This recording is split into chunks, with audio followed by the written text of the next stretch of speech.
जय हिंद दोस्तों, स्वागत है आपका आपके अपने YouTube channel the study ocean पर। दोस्तों आज हम लोग एक बहुत ही जरूरी बहुत ही इम्पोर्टेंट क्लास को पढ़ने वाले हैं। आज की क्लास में हम लोग जितने भी हमारे राज्यों का पुनर्गठन हुआ है आज़ादी के बाद से लेकर के अब तक, इनके बारे में तो पढ़ेंगे ही। इनसे संबंधित जो दो तीन समितियां हैं हमारे एग्जाम में आता है तो उनको भी हम लोग समझने का प्रयास करेंगे। एक बात मैं आपको बताना चाहता हूं दोस्तों कि यह वह एरिया है, ये जो हम लोग पढ़ने वाले हैं यह वह एरिया है जहां से आप यूं समझिए कि पेपर लीक वाला एरिया है ये। यानी इस क्षेत्र से क्वेश्चन आता ही आता है। अब किसी भी एग्जाम को उठा करके आप देखिए, अक्सर मैं आपको कह रहा हूं अक्सर यहां से क्वेश्चन आपको जरूर दिखाई देगा। ऐसा हो ही नहीं सकता कि कोई एग्जाम हो और 2-3 साल बीत जाए और इस एरिया से वो क्वेश्चन ना पूछे। तो बहुत इंपॉर्टेंट ये चैप्टर है, बहुत इंपॉर्टेंट ये क्लास है। इसको आप लोग स्किप नहीं करना, ध्यान से देखना। बहुत लंबी क्लास नहीं होगी लेकिन आप ध्यान से देखेंगे तो फायदा बहुत ज्यादा होने वाला है ना। आप अपने कॉपी में और अपने तरीके से अपना नोट्स बनाते हुए चलेंगे। मैं अपने अनुभव से ये पाया हूं कि इस एरिया को या तो टीचर, जो पॉलिटी के टीचर हैं, वो खुद नहीं पढ़ाना चाहते या बच्चे भी नहीं पढ़ना चाहते। थोड़ा सा उन्हें बोरियत सा लगता है, लेकिन उतना बोरियत है नहीं। मैं आपको इस टॉपिक को बिल्कुल मजेदार बना करके आपके सामने उपस्थित करूंगा, ठीक है। तो चलिए दोस्तों स्टार्ट करते हैं आज की अपनी क्लास को। आज की क्लास में हम लोग जो समझेंगे हमारे राज्यों का जो पुनर्गठन हुआ, यानी कि कल जो हमने क्लास देखा था उसी को आगे बढ़ाते हुए, ये मतलब है ये संविधान के पहले भाग से ही संबंधित, लेकिन इसको मैंने अलग रखा हुआ है। और मैंने कल की क्लास में आपको बताया था कि उसी चैप्टर का ये संबंधित पार्ट है उसका। तो दोस्तों इसको भी आप अपने नोट्स में उसके आगे जहां तक आपने कल लिखा था उसी पार्ट में, उसी भाग में ये हेडिंग डाल करके आपको उसके आगे नोट्स बनाना है, ठीक है ना। नोट्स मैं ये इसलिए बोल रहा हूं क्योंकि बिना नोट्स बनाए अगर आप केवल वीडियो मनोरंजन के लिए देखेंगे तो आपको कोई फायदा नहीं होगा। मैं सच बता रहा हूं, क्योंकि यहाँ पे वो पार्ट है ना जो आपको थोड़ा सा रटना होता है और बार बार ध्यान देना होता है। ये तो पहली बात है। दूसरी बात यह है कि यहाँ पे दोस्तों ना थोड़ा सा आपको कॉन्शियसनेस की जरूरत होती है, एकाग्रता की जरूरत होती है। और अगर आप केवल वीडियो के पर्पज से देखेंगे तो फिर आपको मजा नहीं आएगा। अगर आप लिखते हुए चलेंगे तो यहाँ पर कड़ी एक दूसरे से जुड़ी हुई है। तो मैं आपको इसलिए बता रहा हूँ कि एक तो इसका नोट्स मैं देने वाला नहीं हूँ, तो सारा दारोमदार आपके ऊपर है। और दूसरा, आप मनोरंजन के पर्पज से ना देखें, आप इसको नोट करें। बहुत इंपॉर्टेंट पार्ट है ये। तो चलिए स्टार्ट करते हैं। आज की क्लास में हम लोग जो समझेंगे, एक तो राज्यों का पुनर्गठन समझेंगे, जो गठन है वो कैसे क्या हुआ क्या नहीं हुआ, और जो भी समितियां हैं इससे उसको हम लोग समझने का प्रयास करेंगे, ठीक है। तो सबसे पहले दोस्तों देशी रियासतों का एकीकरण हम लोग समझेंगे आज की अपनी क्लास में। देशी रियासतों का एकीकरण क्या होता है, तो देखिए सबसे पहले तो यही है कि देशी रियासत क्या होता है ना। देशी रियासतों का एकीकरण तो बाद में होगा, देशी रियासत। अच्छा, एक चीज और भी आपके दिमाग में होता होगा कि सर ये चैप्टर इतना इंपॉर्टेंट क्यों है। मतलब यहां से मैंने कहा कि हर दूसरे साल या हर साल क्वेश्चन पूछा जाता है, तो कारण ही क्या है कि यहां से इतने क्वेश्चन पूछे जाते हैं। तो इसका जो सबसे इंपॉर्टेंट, जो सबसे जरूरी कारण है, वो कारण ये है कि देखिए दोस्तों ये दो सब्जेक्ट का संक्रमण क्षेत्र है। मतलब कि आधुनिक काल का अंत जो होता है वो यहीं पर होता है। आधुनिक काल जो हम लोग पढ़ते हैं अंग्रेजों के आने के, गुलामी के और फिर आजादी तक, तो ये लगभग आजादी वाला पार्ट है। यानी कि कहने का मतलब यह है कि यह हिस्ट्री का भी पार्ट है, आधुनिक हिस्ट्री का, आधुनिक जो इतिहास है हमारा, है ना, मॉडर्न हिस्ट्री है, उसका पार्ट है। और पॉलिटी की शुरुआत भी यहीं से होती है। तो जहां से पॉलिटी की शुरुआत होती है या जहां पे हिस्ट्री समाप्त होती है, वैसे तो आधुनिक इतिहास एक स्वतंत्रता के बाद का भी आधुनिक इतिहास है ना, लेकिन उसको समसामयिक नजरिए से देखते हैं, है ना। तो इस तरीके से आप यूं समझिए कि ये दोस्तों दो सब्जेक्ट में इंपॉर्टेंट है। तो दो सब्जेक्ट का पार्ट है इसलिए भी इंपॉर्टेंट है। और नो डाउट कि घटनाक्रम जो है यहाँ से वो तो बैकबोन है, कह लीजिए, हमारे पूरे पॉलिटी का, है ना। क्योंकि जब तक आप ये नहीं समझेंगे तब तक आप परिस्थितियां नहीं समझ पाएंगे, ठीक है। तो चलिए तैयार हो जाइए आप। सबसे पहले देशी रियासत हम लोग समझते हैं कि देशी रियासत क्या होता है। देशी रियासत, देशी रियासत, तो ध्यान से समझना आपको देशी रियासत क्या होता है। देखिए जो अंग्रेज थे, अंग्रेज, आपको पता है कि अंग्रेज भारत में आए, और जैसे भारत में आए तो उन्होंने, ऐसा नहीं है कि अपनी एक बड़ी सेना लेकर के आए और वो अंग्रेजों ने भारत पर एकाएक आक्रमण करके और पूरे भारत को एक ही दिन में गुलाम बना लिया। ऐसा तो नहीं पढ़ा होगा आपने। तो ये तो वर्तमान का इंडिया है हमारा, लेकिन उस टाइम ये पाकिस्तान और ये बांग्लादेश भी यहाँ पर जुड़ा हुआ था। तो ऐसा तो नहीं है कि अंग्रेज डायरेक्ट आकर के इंडिया पर एक ही दिन गुलाम बना लिया, ऐसा नहीं है।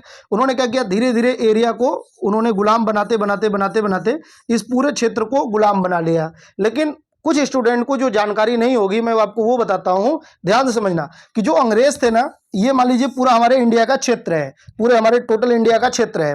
मैं बिल्कुल आसान भाषा में आपको समझाता हूं, क्योंकि जब तक आप ये नहीं समझेंगे तो आगे का आपको समझ में नहीं आएगा ना, तो ये थोड़ा सा समझना जरूरी है। तो जैसे मान लीजिए ये इंडिया का हमारे पूरा क्षेत्र है, तो इसमें दोस्तों कुछ ऐसे क्षेत्र हुआ करते थे जहां पे अंग्रेज डायरेक्ट शासन नहीं करते थे, बल्कि वो वहां के किसी क्षेत्रीय जो पावरफुल लोग थे, जैसे कोई राजा महाराजा है वहां का, या कोई लाला महाजन है ना, तो इस तरीके से उनके माध्यम से अंग्रेज शासन करते थे। तो ये इनडायरेक्ट वाले क्षेत्र हुआ करते थे, है ना। अंग्रेज देखिए भाई ये स्वतंत्र नहीं थे, गुलाम तो ये भी थे, लेकिन अंग्रेज यहाँ पे डायरेक्ट रूल नहीं करते थे। यूं समझिए कि इन राजाओं से हफ्ता वसूली करते थे कि भाई तुम्हें इतना देना पड़ेगा, बदले में तुम शासन करो, और तुम शासन करो, तुम्हें कोई दिक्कत होगी तो हम तुम्हें प्रोटेक्ट करेंगे, और तुम हमें इतना पैसा भेजते रहना। तो यूं समझिए कि कुछ ये सब जो मैंने ये बनाया है, ये देसी रियासत हो गए, देसी रियासत हो गए, ठीक है, देसी रियासत। अच्छा, देसी रियासतों के कई सारे कारण थे बनने का। एक तो ये, जहां पर अंग्रेजों को ये लगे कि भाई यहां पर हमें प्रशासनिक खर्च ज्यादा हो जाएगा और बदले में हम यहां से कमाई कम कर पाएंगे, लूट कम पाएंगे, प्रशासन का खर्चा ज्यादा होगा, तो ऐसे क्षेत्र हो गए। कोई दुर्गम क्षेत्र हो गया। तो ये कई सारे कारण थे जिसकी वजह से देसी रियासत अस्तित्व में थे। तो कारण यह है कि जब अंग्रेज यहां भारत से चले गए, जब अंग्रेज यहां भारत से चले गए, जब जा रहे थे, जब देश आजाद करके जा रहे थे, तब इन देसी रियासतों का क्या था, क्या मामला था। तो अंग्रेजों ने देसी रियासतों को क्या, उनका जो प्रत्यक्ष क्षेत्र था वो तो उन्होंने बांट दिया कि भाई इंडिया और पाकिस्तान के रूप में, लेकिन जो ये देसी रियासत थे उनको उन्होंने कहा कि भाई आपकी मर्जी है तो आप पाकिस्तान में मिलो, आपकी मर्जी है तो आप इंडिया के साथ रहो, और आपकी मर्जी है तो आप स्वतंत्र रहो। तो उन्होंने ये बात कह दिया। और उस टाइम दोस्तों 565 रियासतें हुआ करती थी लगभग। कहीं पर आपको 550 मिलेगा, कहीं पर आपको लगभग 500 मिलेगा। तो ये डाटा आपके एग्जाम में नहीं पूछा जाता, ये समझना जरूरी है, ध्यान से समझिए थोड़ा, है ना। तो लगभग 565 देसी रियासतें थी, और जो छोटे मोटे रियासत थे, जो छोटे मोटे रियासत थे वो तो सब तुरंत इंडिया के साथ मिला लिए गए, है ना। उस इनको एकीकरण करने में सबसे बड़ी भूमिका जो होती है वह सरदार वल्लभ भाई पटेल की, है ना। और इसीलिए उनको क्या कहा जाता है, भारत का बिस्मार्क कहते हैं, भारत का बिस्मार्क। बिस्मार्क कहाँ का था, जर्मनी का था। जर्मनी का एकीकरण किसने किया था, बिस्मार्क ने। तो उसी आधार पर भारत का एकीकरण किसने किया था, तो वो सरदार वल्लभ भाई पटेल ने किया था। तो सवाल यह है कि ये एकीकरण उन्होंने कैसे किया था। जो छोटे रियासत थे ना, उनको डरा करके, उनके साथ संधि समझौता करके, उनको लालच दे करके, बहुत तरीके से भांति भांति अपना प्रयोग करके उन्होंने क्या किया, भारत का एकीकरण कर दिया और सबको मिला लिया। लेकिन कुछ ऐसे रियासत जरूर बच गए जो भारत में शामिल होना नहीं चाहते थे, जो भारत में शामिल होना नहीं चाहते थे। तो बहुत मुश्किल हुआ उनको मिलाने के लिए। और इसीलिए दोस्तों आपके एग्जाम में इन 565 के बारे में कभी भी क्वेश्चन नहीं पूछा जाता। आपके एग्जाम में जो क्वेश्चन पूछा जाता है वह उन देसी रियासतों के बारे में जिनको मिलाने में मुश्किल हुई। यानी अंग्रेजों ने कह दिया था कि भाई आपको 15 अगस्त 1947 को हम 15 अगस्त 1947 को हम आजाद करेंगे। आजादी तक लगभग सभी देसी रियासतों को मिला लिया गया, लेकिन हाँ कुछ ऐसे रह गए थे, और वही हमारे एग्जाम में पूछे जाते हैं। तो अब यहां से आप नोट करेंगे, जो मैंने बताया वो तो समझने के लिए था, अब यहां पर आप नोट करेंगे ना। तो कौन से ऐसे राज्य थे जो आजादी के समय भारत में शामिल नहीं हुए थे। तो एक तो होगा दोस्तों जूनागढ़। कौन होगा, जूनागढ़। दूसरा हैदराबाद, तीसरा जम्मू कश्मीर। तो ये 3 ऐसे थे ना जो आजादी तक भारत में सम्मिलित नहीं हुए थे। तो आपके एग्जाम में यह क्वेश्चन कई बार पूछा गया है कि भाई भारत की आजादी के समय कौन सम्मिलित नहीं था। मतलब ये इंडिया के पार्ट नहीं थे। इनका सपना यह था कि हम एक स्वतंत्र देश के रूप में रहेंगे, हमारा अपना स्वतंत्र अस्तित्व रहेगा। लेकिन चाहे जैसे कोशिश करके उद्देश्य था इनको भारत में शामिल करने का, हाँ मतलब ये अलग अलग विद्वानों जो उस टाइम जो महापुरुष थे, जैसे कि नेहरू जी हैं, जैसे कि सरदार पटेल हैं, बहुत सारे विद्वानों का उस टाइम जो विद्वान थे इसके बारे में, है ना, राजनीतिक मामले में उन्होंने, बहुत सारे लोगों ने सलाह दिया कि जम्मू कश्मीर को नहीं मिलाना चाहिए। तो जैसे सरदार पटेल हैं, उन्होंने ये एग्री भी किया कि हाँ नहीं मिलाना चाहिए, लेकिन बाद में कुछ लोगों ने कहा नहीं मिलाना भी चाहिए। तो उसके अपने राजनीतिक कारण थे, लेकिन आपको यूं समझना है, याद कर लेना है कि ये तीन इंडिया में शामिल नहीं थे। याद कर लेंगे, ये बिल्कुल याद कर लेंगे। तो वर्तमान में तो ये है इंडिया का पार्ट, अब ये तीनों ही इंडिया में शामिल हैं। तो आपसे सवाल ये नहीं पूछा जाएगा कि ये इंडिया में कब शामिल हुए, डेट नहीं पूछा जाएगा, लेकिन ये पूछा जाता है कि ये इंडिया में कैसे शामिल हुए, कारण मतलब तरीका पूछा जाता है। तो देखिए भाई, जो जूनागढ़ है ना, यहाँ पे जनमत संग्रह कराया गया, जनमत संग्रह। अब हिस्ट्री में जनमत संग्रह, हिस्ट्री में सबकी अपनी अपनी कहानी हम लोग समझते हैं, पढ़ते हैं, क्योंकि हम हिस्ट्री नहीं पढ़ रहे हैं, पॉलिटी पढ़ रहे हैं, तो इसलिए यहां पर आपको केवल ये मैं आपको बता देता हूं कि जनमत संग्रह। अच्छा, जनमत संग्रह का अर्थ क्या होता है? यानी जूनागढ़ के जो राजा थे उनसे और भारत के जो उस टाइम राजनीतिक प्रतिनिधि थे, जैसे कि सरदार पटेल जी थे, तो उनके मध्य, है ना, ये डील हुआ कि भाई वहां के लोगों से पूछा जाएगा। वहां का जो राजा था वो मुस्लिम था, और वहां पे जो जनसंख्या, अधिक संख्या में जो जनसंख्या थी वह हिंदू बहुल एरिया था। तो ये हुआ कि भाई वहां पर वोटिंग करवाया जाएगा और जनता तय करेगी कि हमें स्वतंत्र रहना है या हमें इंडिया के साथ रहना है। तो भाई यहां पर लोगों ने वोटिंग किया कि हमें इंडिया के साथ रहना है। तो ये ध्यान रखना आपको, जनमत संग्रह से कौन भारत में सम्मिलित हुआ था? जूनागढ़। अच्छा, हैदराबाद, तो हैदराबाद के लिए दोस्तों, जो हैदराबाद को भारत में मिलाया गया वो मिलाया गया सैनिक कार्यवाही। कहेंगे भी पुलिस कार्यवाही लिखा होता है, तो एक ही बात है, सैनिक कार्यवाही या पुलिस कार्यवाही। ठीक है, सैनिक कार्यवाही या पुलिस कार्यवाही, तो ये आप ध्यान रखेंगे। ठीक है।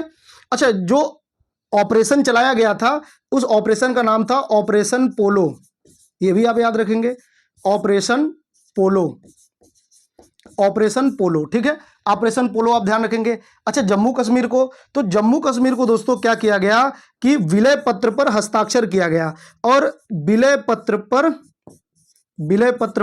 हस्ताक्षर कर विलय पत्र पर हस्ताक्षर कर, बस इतना ही आप लिख देंगे, बाकी नहीं।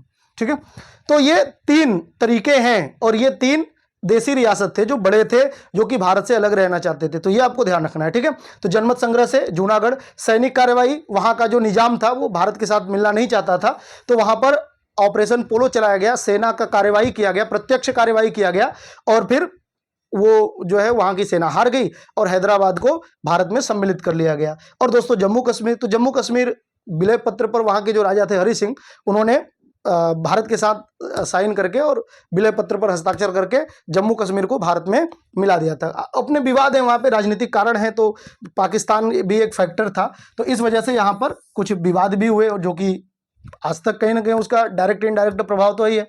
तो ये देसी रियासतों का एकीकरण हमने जान लिया। ठीक है, अब दूसरा, मूल संविधान में 1949 में भारतीय संघ के राज्यों का वर्गीकरण। अब दोस्तों यहां से भी क्वेश्चन पूछा जाता है, यहां से क्या क्वेश्चन पूछा जाएगा? देखिए, जब हमारा संविधान बनाया जा रहा था उसी टाइम ये सब संविधान तो हमारा 1946 से ही बन रहा था, और उसी टाइम ये सब घटनाएं भी हो रही थी। तो फाइनली संविधान के बनते बनते तक ये सारा मैटर सॉल्व हो गया था। 1947-48 तक लगभग मैटर सॉल्व हो गया था। जम्मू कश्मीर का ही पेंच फंसा हुआ था, बाकी मैटर सॉल्व हो गया था। ठीक है, जम्मू कश्मीर विलय पत्र पर हस्ताक्षर तो कर दिया था राजा हरि सिंह ने, लेकिन मैटर पूरी तरीके से सॉल्व नहीं हुआ था। लेकिन अब देखिए, जो आपको जानना है, आपके एग्जाम के पॉइंट ऑफ व्यू से इंपॉर्टेंट होगा, वो क्या होगा? मूल संविधान 1949 में आपके एग्जाम में यह पूछा जाता है कि भारतीय संघ राज्यों का वर्गीकरण कितने वर्गों में किया गया था, कितने प्रकार में किया गया था? तो ये आप ध्यान रखेंगे, 4 प्रकार में। सर कहना क्या चाहते हैं अभी मैं आपको बताता हूं, लेकिन ये प्रकार हैं। पहले आप ये याद कर लेंगे कि 4 प्रकार में था, A, B, C, D। कहीं पर आप क, ख, ग, घ आप समझ सकते हैं, इसी को एक ही बात है ना, क, ख, ग, घ दोनों ही रूपों में पूछा जाता है, तो ये आप ध्यान रखेंगे। ठीक है, आपसे पूछा जाता है भारतीय राज्यों का वर्गीकरण। सर ये इसका मतलब क्या है? मतलब ये दोस्तों कि उस टाइम जो हमारा मूल संविधान बना 1949 में, जो संविधान बन करके तैयार हुआ, तो राज्यों की 4 कैटेगरी बनाई गई थी, 4 कैटेगरी।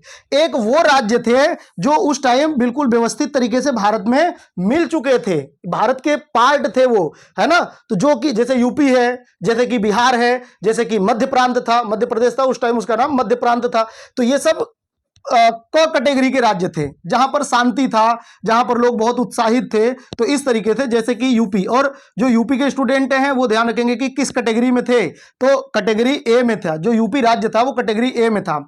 ऐसे ही बिहार होगा, ऐसे ही एमपी होगा। तो ये सब कैटेगरी ए के राज्य हुआ करते थे, ठीक है। तो ये आप ध्यान रखेंगे।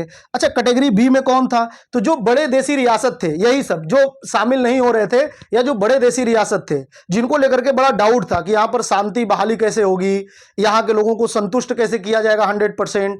तो 100% सेटिस्फाइड नहीं थे, जो राजा के चाहने वाले होंगे वो कैसे होंगे, है ना। तो इस तरीके से यहाँ पर बड़े देशी रियासत आप समझ सकते हैं, बड़े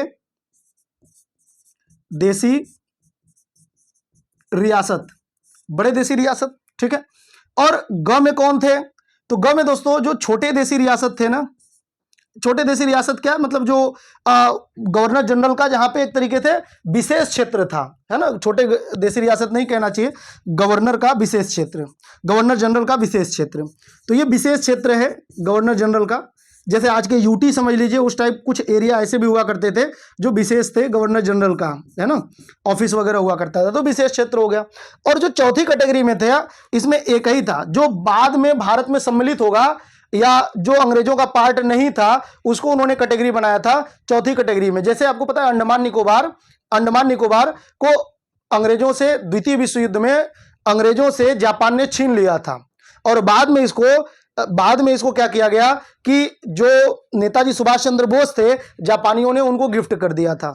तो ये नेताजी सुभाष चंद्र बोस को गिफ्ट किया गया था। तो जो बाद में इंडिया में शामिल होगा, ये कैटेगरी बनाई गई थी अंडमान एंड निकोबार। आपके एग्जाम में ये बहुत बार पूछा गया है, बहुत बार पूछा गया है कि अंडमान एंड निकोबार किस कैटेगरी में था, क में, ख में, ग में या घ में। तो बस आपको अंडमान निकोबार एक ध्यान रखना है, बाकी सब मैंने आपको समझाने के लिए बताया है।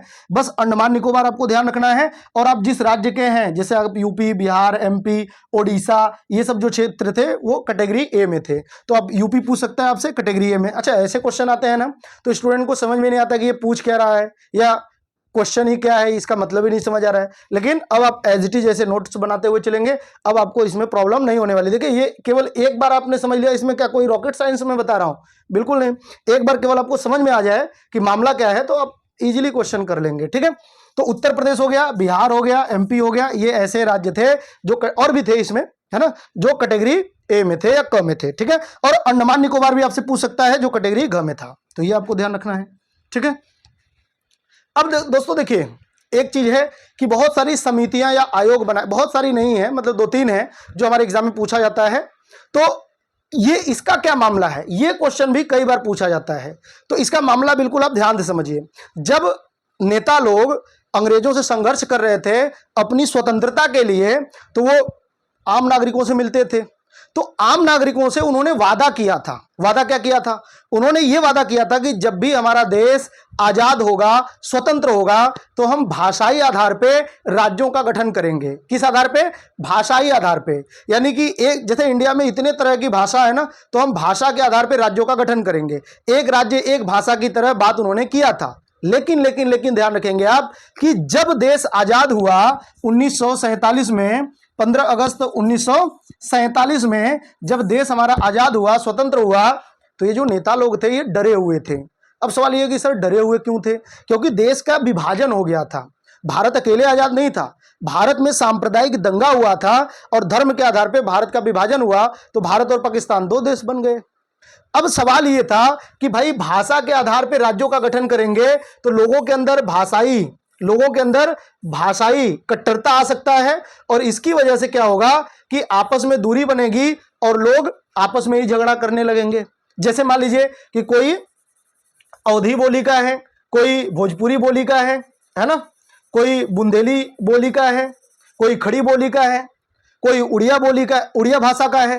तो अगर हम एक भाषा एक राज्य बना देंगे तो इनके अंदर अपने भाषा को लेकर के कट्टरता आ जाएगा और टकराहट की स्थिति उत्पन्न हो सकती है। आज के हिसाब से आप मत देखिए, अब उस टाइम के नेताओं की स्थिति सोचिए। तो डर था कि नहीं भाई हम भाषा के आधार पर राज्य नहीं बनाएंगे। तो लोगों ने कहा कि नहीं भाई आपने तो कहा था बनाने के लिए, बहुत सारे लोगों ने डिमांड किया।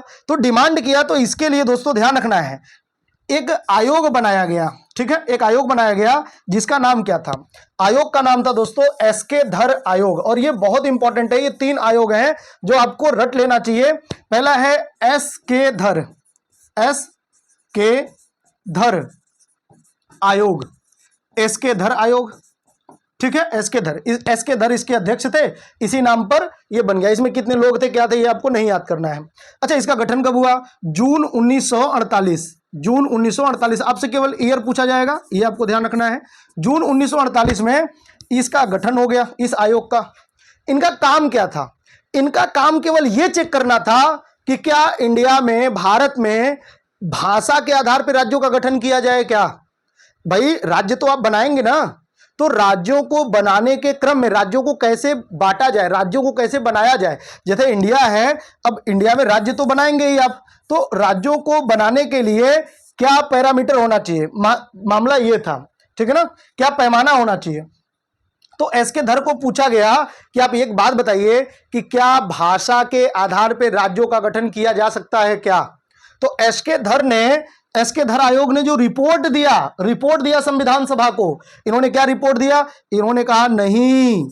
इन्होंने क्या कहा? नहीं, क्योंकि एक मतलब भाषा के आधार पर अगर आप राज्य का गठन करेंगे तो भारत का विभाजन हो सकता है, भारत में अलगाव की स्थिति हो सकती है। इसलिए एक भाषा एक राज्य नहीं होना चाहिए, राज्यों के भाषा के आधार पर राज्यों का गठन नहीं होना चाहिए। यह किसने कहा था?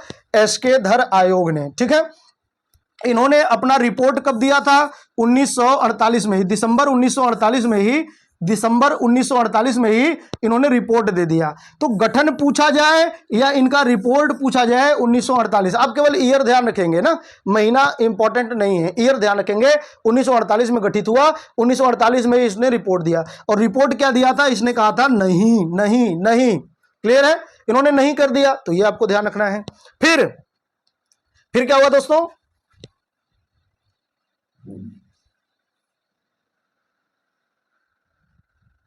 फिर क्या हुआ? एक दूसरा आयोग बनाया गया, ठीक है, एक दूसरा आयोग बनाया। लोगों ने विरोध किया कि भाई आपने तो ऐसे कहा था।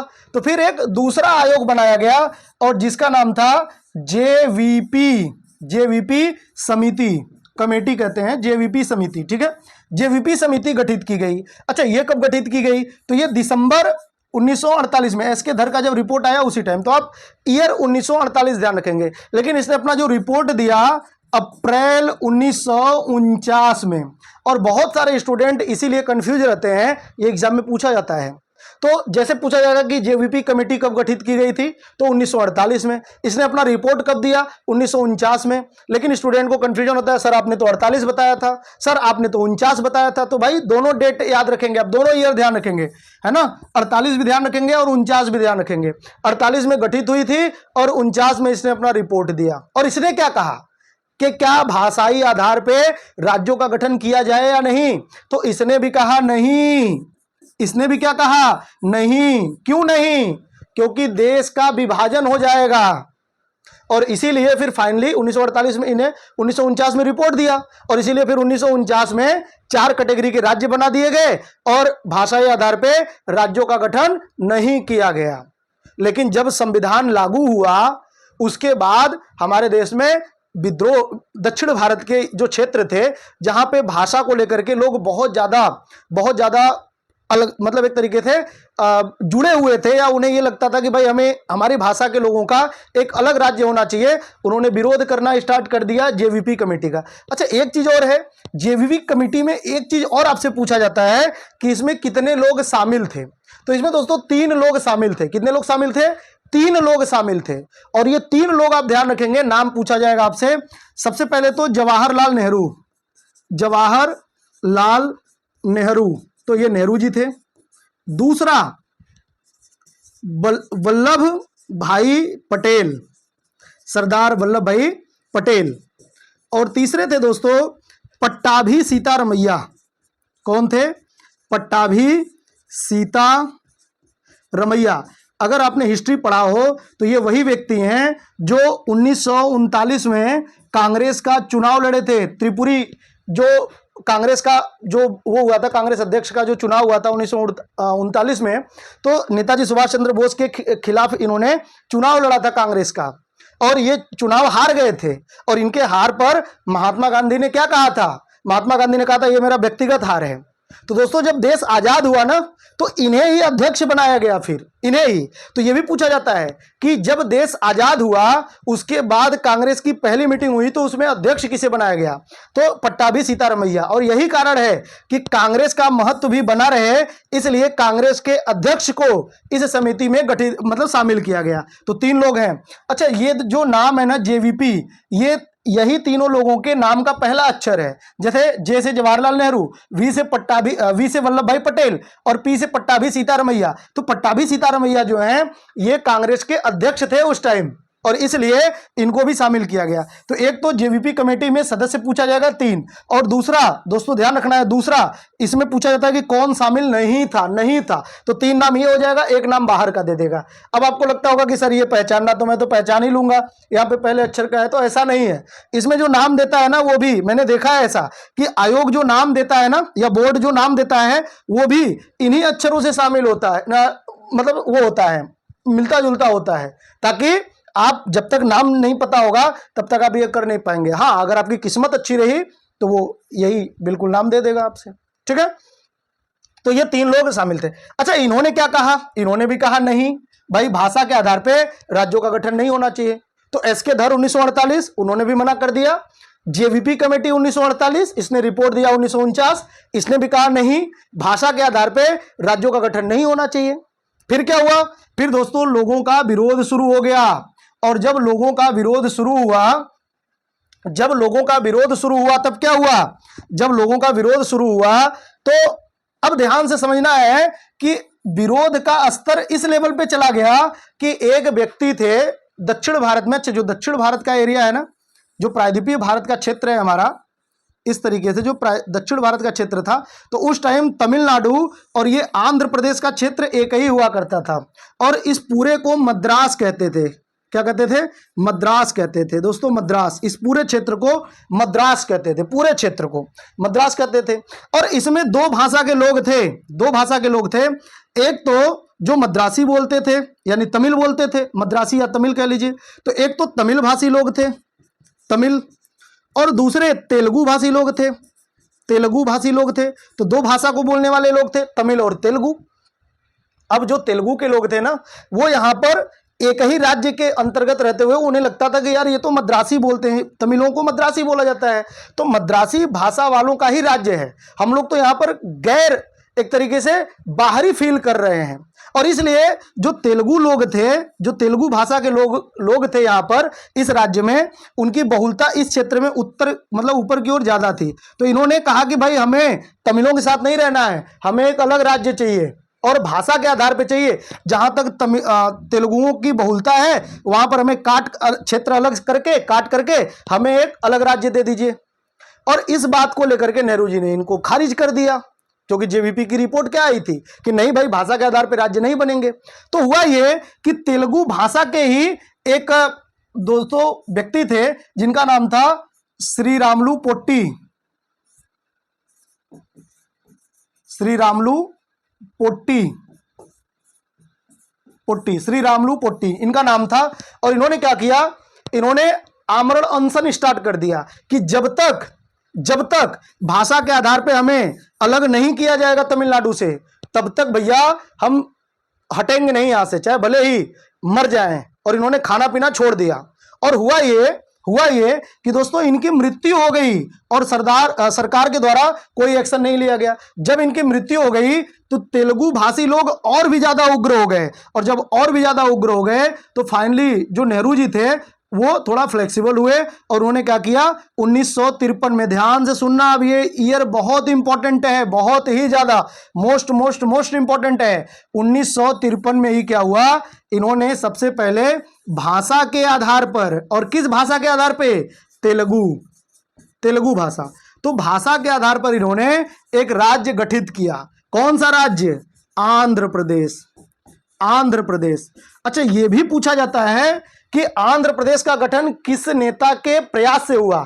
तो श्री रामुलु पोट्टी, है ना, क्योंकि वो अनशन में उनकी मृत्यु हुई थी। फिर ईयर पूछा जाता है 1953। फिर यह पूछा जाता है कि आंध्र प्रदेश का गठन किस राज्य से अलग करके किया गया? तो मैंने अभी बताया आपको, तमिलनाडु। तो तमिलनाडु से इसको अलग करके, तमिलनाडु से अलग करके इसका गठन किया गया था। तो इतने फैक्ट आप ध्यान रखेंगे।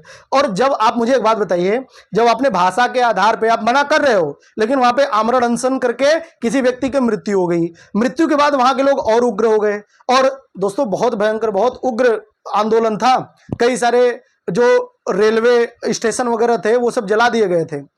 तो अब ये देख करके जो दूसरे क्षेत्र के लोग थे वो भी आंदोलन स्टार्ट कर दिए, और जल्दी ही, बहुत जल्दी ही दोस्तों नेहरू जी को ये समझ आ गया कि ऐसे तो पूरे देश में गृह युद्ध जैसी स्थिति हो सकती है या अराजकता फैल जाएगा, और फैल ही जाता, क्योंकि दूसरे क्षेत्र के लोग जो हैं वो भी अपनी भाषा के आधार पे राज्यों का गठन स्टार्ट कर दिया। इसलिए इन्होंने 1953 में ही, जब पहले आंध्र प्रदेश का गठन कर दिया, फिर जब और भी लोगों ने विद्रोह स्टार्ट किया, विरोध स्टार्ट किया, तो अब इन्होंने 1953 में ही भाषाई राज्य पुनर्गठन।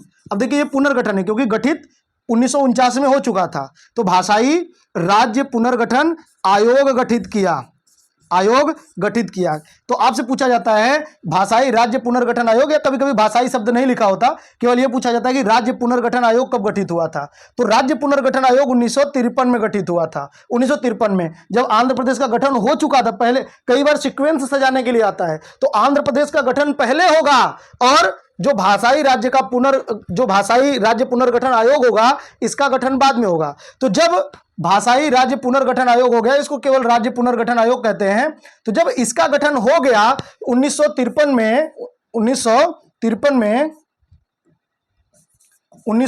में राज्य पुनर्गठन आयोग गठित हो गया।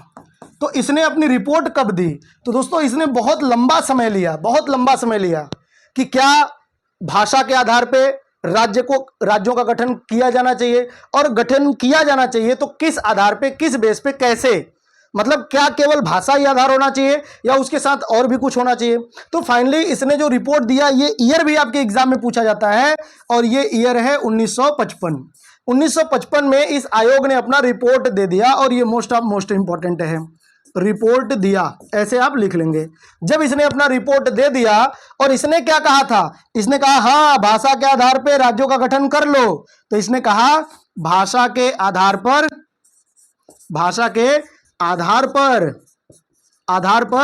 राज्यों का गठन हो सकता है, राज्यों का गठन, पुनर्गठन या गठन हो सकता है या किया जा सकता है, हो सकता है।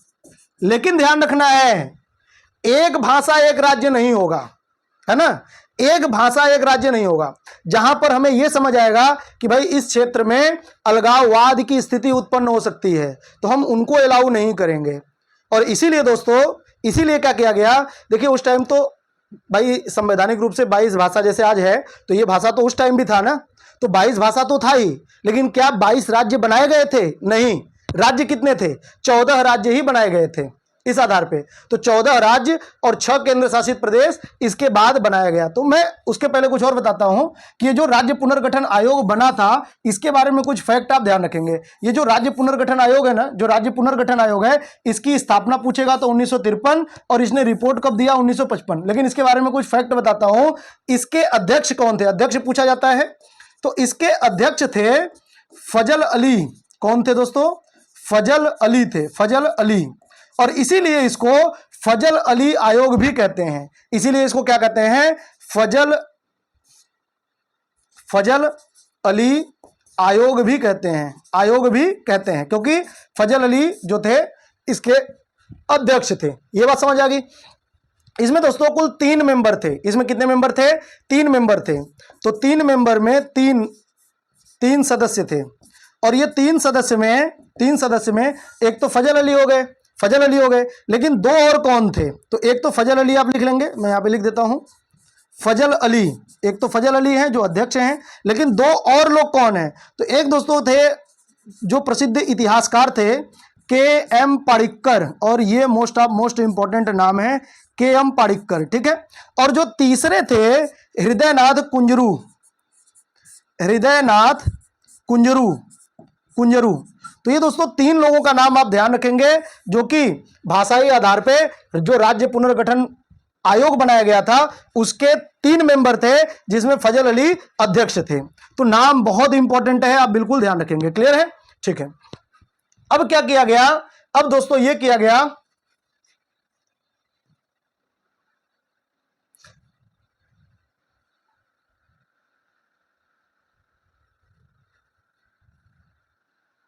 अब दोस्तों ये किया गया कि जब आयोग बना दिया गया, आयोग ने रिपोर्ट भी दे दिया 1955 में, तो अब क्या होगा?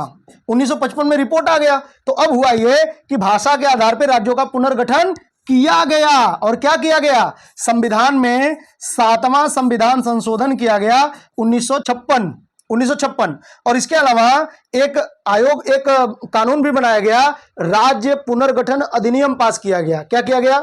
राज्य पुनर्गठन अधिनियम, इसका नाम ही था, इस संशोधन का नाम ही था राज्य पुनर्गठन अधिनियम किया गया। अधिनियम राज्य पुनर्गठन अधिनियम। और क्या किया गया? फिर से जितने भी राज्य पहले थे उन सब को, मैंने क्या बताया, 4 प्रकार के राज्य थे, उन सब को मिक्सअप करके फिर से एक नया खाका बनाया गया, पूरे भारत का एक नया खाका बनाया गया, ठीक है। और उसमें क्या किया गया? 14 राज्य बनाए गए। क्या किया गया? 14 राज्य बनाया गया और 6 केंद्र शासित प्रदेश बनाए गए। 6 केंद्र शासित प्रदेश बनाए गए। तो यह भी पूछा जाता है कितने राज्य और कितने केंद्र शासित प्रदेश थे, तो आपको ध्यान रखना है 14 राज्य और 6 केंद्र शासित प्रदेश थे, ठीक है। और एक भाषा एक राज्य नहीं था, ध्यान रखना है। भाषा को आधार पूछा जाएगा आपसे कि क्या भाषा को आधार बनाया गया था? बिल्कुल बनाया गया था। लेकिन क्या एक भाषा एक राज्य था? तो बिल्कुल नहीं, एक भाषा एक राज्य नहीं था। इतनी बातें आपको ध्यान रखना है, ठीक है। राज्य पुनर्गठन अधिनियम आपसे पूछा जाता है कब पास किया गया था? 1956 में पारित किया गया था, ठीक है। और मैंने आपको बता दिया 14 राज्य और 6 केंद्र शासित प्रदेश बनाया गया था। और दोस्तों क्या किया गया था? जो 4 कैटेगरी के राज्य थे उन सबको मैंने कहा ना समाप्त कर दिया गया था। और इसी के तहत दोस्तों जो संविधान का भाग नंबर 7 था वो भी डिलीट कर दिया गया। भाग नंबर 7 जो था वो डिलीट कर दिया गया, हटा दिया गया। क्लियर है? तो ये आपको ध्यान रखना है, ठीक है। चलिए अब आगे बढ़ते हैं। और अब हम लोग देखेंगे कि जो राज्यों का गठन किया गया तो 14 राज्य और 6 केंद्र शासित प्रदेश थे, लेकिन उसके बाद भी आज तो 28 राज्य हैं और 8 केंद्र शासित प्रदेश हैं। उस टाइम 14 राज्य और 6 केंद्र शासित प्रदेश थे 1956 में। इसके बाद एक एक राज्य विभाजित होते होते अभी वर्तमान की स्थिति क्या है? 28 राज्य हैं और 8 केंद्र शासित प्रदेश हैं। तो यहां से यहां तक की जर्नी हमने कैसे किया वो भी हमारे एग्जाम में पूछा जाता है, तो ये लिस्ट आप बना लेंगे, ठीक है। जैसे दोस्तों महाराष्ट्र एवं गुजरात, इनका गठन कब किया गया? तो ध्यान से सुनना, आपको पहले एक ही राज्य हुआ करता था जिसका नाम है बंबई। ध्यान से सुनना, ये बहुत इंपॉर्टेंट है ना, क्योंकि ये पहला है जो पहली बार 15वां बनेगा। अभी तक तो 14 थे, 15वां बनेगा, तो ये बहुत इंपॉर्टेंट है। दोस्तों ध्यान रखना है कि उस टाइम बंबई नाम का एक प्रांत था जिसमें वर्तमान का महाराष्ट्र और गुजरात दोनों शामिल थे। और हुआ ये कि बंबई को विभाजित करके महाराष्ट्र अलग बनाया गया और गुजरात अलग बनाया गया, और महाराष्ट्र को बंबई ही बोलते थे। तो कभी कभी एग्जाम में क्या होता है, अब जो गलतियां होती है वो आप ध्यान से सुनो। कभी कभी एग्जाम में ये पूछा जाता है कि महाराष्ट्र का गठन कब हुआ, और कभी कभी आपके एग्जाम में पूछा जाता है गुजरात का गठन कब हुआ। अगर ये दोनों में से कोई सा भी पूछे, आप बताएंगे 1960 में हुआ था, ये 1960 में।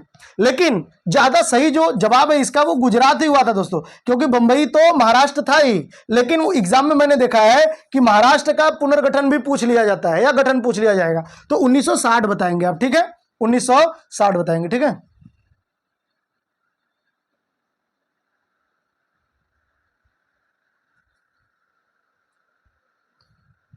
तो ये आपको ध्यान रखना है, महाराष्ट्र एवं गुजरात, बंबई से ये दोनों विभाजित होकर के क्या बन गए, महाराष्ट्र और गुजरात बन गए थे 1960 में। क्लियर है? अब आगे बढ़ते हैं। नागालैंड।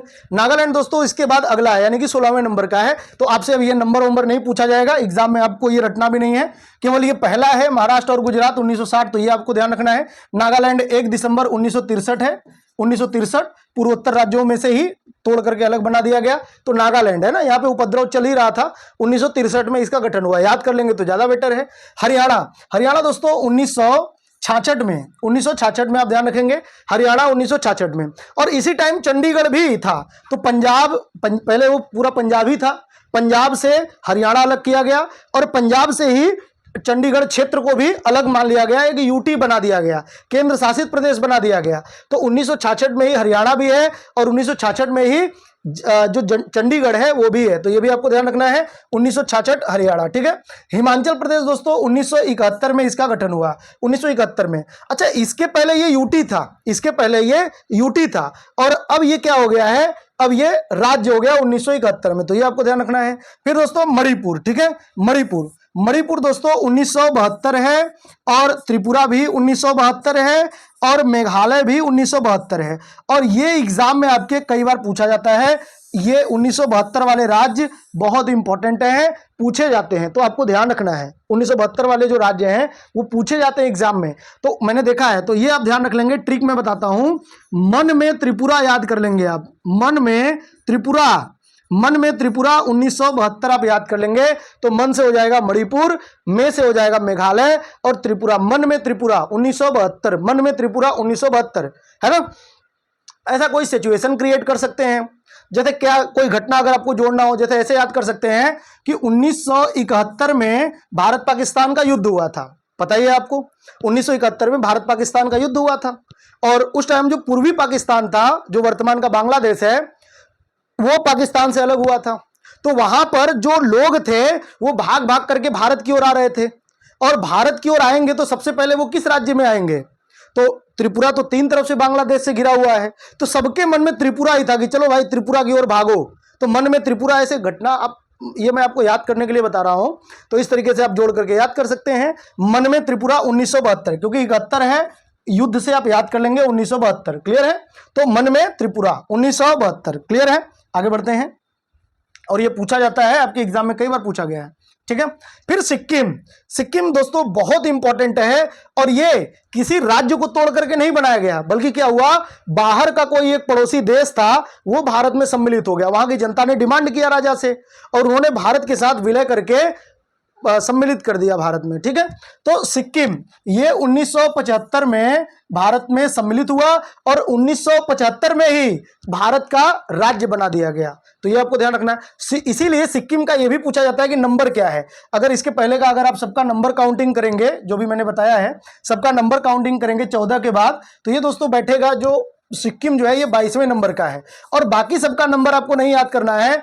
आप रेलवे में देखिए कई बार जैसे लोग पूछते हैं ना कि सर ये इंपॉर्टेंट है, भाई रेलवे वगैरह का या किसी भी एग्जाम का, हर एग्जाम का क्वेश्चन बनता है यहां से, और रेलवे में देखिए आप तो कई बार यहां से पूछा गया है सिक्किम किस नंबर का राज्य है, सिक्किम किस नंबर का राज्य है, तो ये आप रट लीजिए 22वें। बाकी मैंने आपको किसी को नहीं बताया नंबर याद करना, लेकिन सिक्किम को आप याद कर लेंगे। सिक्किम है गोवा, सिक्किम 22वां है और गोवा जो है ये 25वां है, 25वां, तो ये 2 राज्य आपको याद कर लेना है, सिक्किम 22वां है और गोवा जो है ये 25वां है, ये याद कर लेंगे।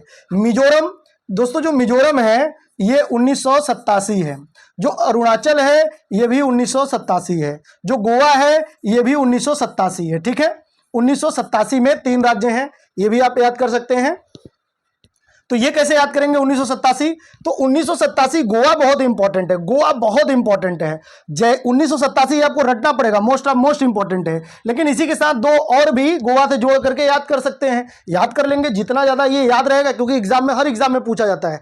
4 राज्य दे देगा, कहेगा किसका गठन पहले हुआ, किसका गठन बाद में हुआ, तो ऐसे क्वेश्चन आता है। तो यहां पर क्या कर सकते हैं आप कि इनको एक ट्रिक के माध्यम से गोवा के साथ लपेट सकते हैं, गोवा के साथ जोड़ करके गोवा में ही इनको लपेट देंगे। तो जैसे कि अब गोवा क्यों जाते हैं, गोवा क्यों जाते हैं, जब काफी जैसे ऐसा मूड होता है कि चलो यार एंजॉय किया जाए ना थोड़ा, गोवा गाना भी है गोवा वाली बीच पे, तो ऐसे करके आप याद कर सकते हैं। वैसे दोस्तों देखिए जिंदगी में मजा ही है, बाकी कुछ है नहीं, बाकी सब यूं ही है, आप डिप्रेस्ड होते रहिए, कुछ भी होते रहिए, अंततः मतलब आपको जो लालच है ना, कि हमें जिंदगी में ये पालेंगे तो मजा आ जाएगा, ये कर लेंगे तो मजा आ जाएगा, जिंदगी में ऐसे कर लेंगे तो, वो कुछ नहीं है। वर्तमान में आपके पास मजा है कि नहीं, बस यही मैटर करता है। अब ये पा लेंगे तो गारंटी नहीं है कि आप मजा आ ही जाएगा। और यहां पर मेरा ट्रिक भी क्या है, मजा आए गोवा में, मजा आए गोवा में, मजा आए गोवा में। तो मजा से मिजोरम, आए से अरुणाचल प्रदेश, और गोवा 1987। गोवा को याद करेंगे तभी याद होगा ये 1987, ठीक है।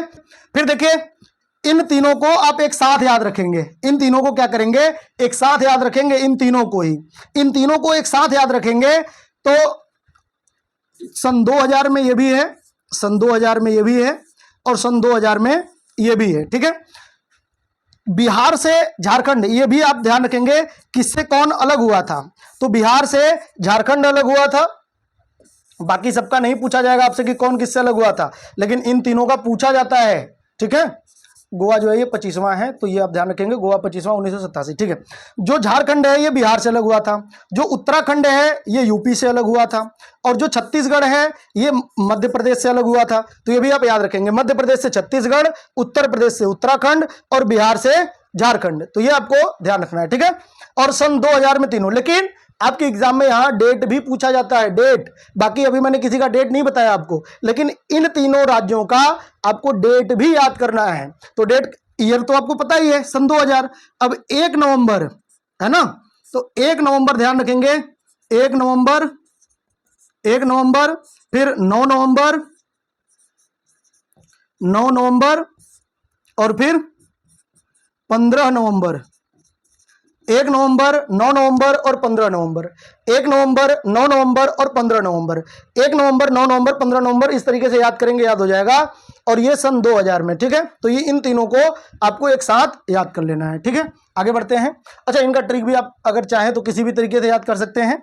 जैसे CAG होता है तो CAJ आप याद कर सकते हैं, या तो ऐसे याद कर लीजिए CAJ, जैसे CAG होता है ना, ऐसे CAJ याद कर सकते हैं। C से छत्तीसगढ़, CUJ होगा ना, उत्तराखंड है, CUJ,